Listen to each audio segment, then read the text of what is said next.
Hi everyone, welcome back to Kanen Coffee here for Zacconi Espresso Baby. This machine was brought in because a customer reported a burnt smell and malfunctioning.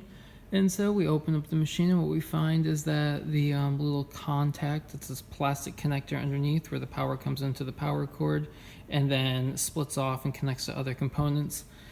There was a screw there that had somehow touched metal, came into contact with it and caused a short and melted the plastic. So that was the burnt smell and the reason for the malfunction.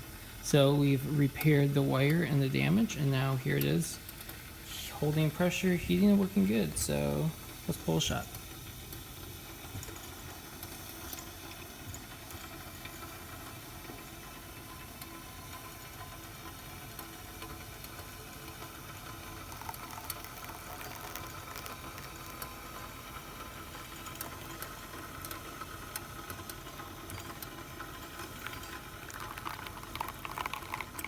There we go.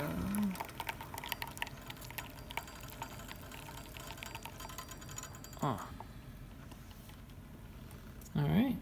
Well, there you have it. Zacconi working, powering on, holding pressure once again. Thanks for tuning in to Kanen Coffee. Please like our videos. And if you like our videos, please subscribe to our channel.